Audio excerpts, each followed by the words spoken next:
Have you ever wondered what happens when a soldier comes home? I'm not talking about the parades or the welcome banners. I'm talking about the quiet battles that begin long after the last gunshot fades. This is the story of one such soldier, Michael Torres, a man who found his true mission not on the battlefield, but on the long, difficult road back home. Michael grew up in El Paso, Texas, in a humble neighborhood where the smell of his father's garage mixed with the sounds of baseball on the radio. His hero wasn't a movie star, but his grandfather, Juan, a World War II veteran. Grandpa Juan's stories of service, friendship, and loss were filled with pride, but they always came with a stark warning. War isn't what it looks like in the movies. Despite this, a sense of duty grew in young Michael's heart, a calling he couldn't shake. In 2004, with the memory of 9/11 still fresh, 18-year-old Michael enlisted in the United States Army. It was a time of intense patriotism, and for many, a path to purpose. His mother Anna cried, her heart heavy with a mother's fear. His father Roberto, a man of few words, simply put a hand on his shoulder and said, "If you're going to do it right, son, and come back in one piece." That promise would be tested.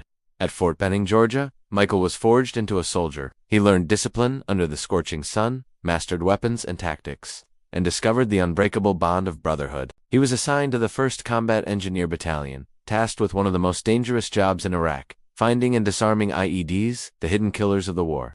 In 2006, at just 20 years old, Michael was deployed to Ramadi. The heat was suffocating, the dust was everywhere, and the tension was a constant, suffocating weight. Every mission was a roll of the dice. IEDs were a phantom menace, lurking in trash piles, under bridges, in the shells of abandoned cars.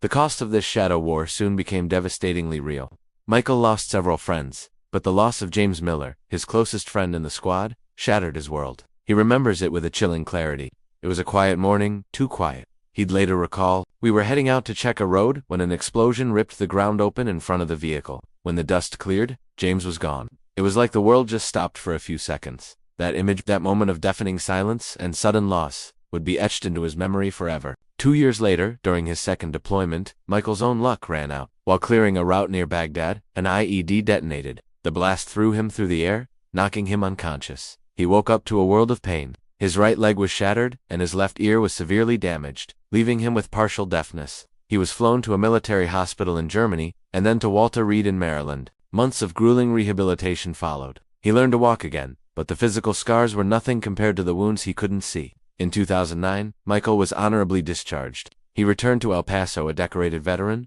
but he felt like a stranger in his own home. The quiet streets he once loved now felt menacing. He was haunted by nightmares, ambushed by anxiety attacks, and crushed by survivor's guilt. He tried to build a normal life, working at a mechanic shop, but the ghosts of Ramadi followed him.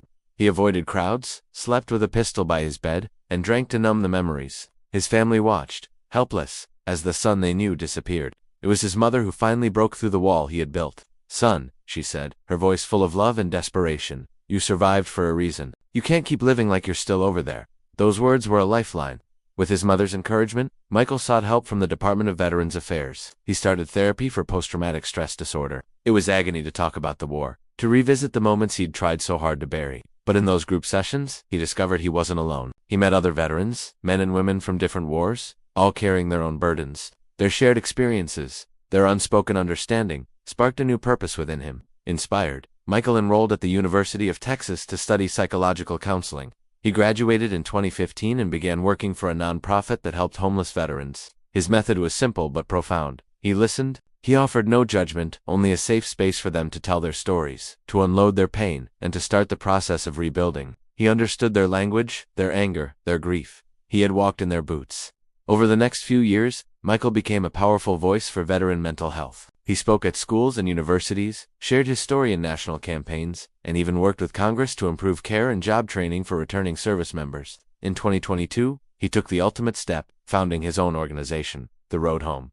It's a community center that provides free therapy, career guidance, and a brotherhood for veterans. The walls are filled with photos of his fallen comrades, a constant reminder of why he does what he does. Above them is a phrase he lives by: "Serving was an honor. Coming home was a battle, but healing was my true victory."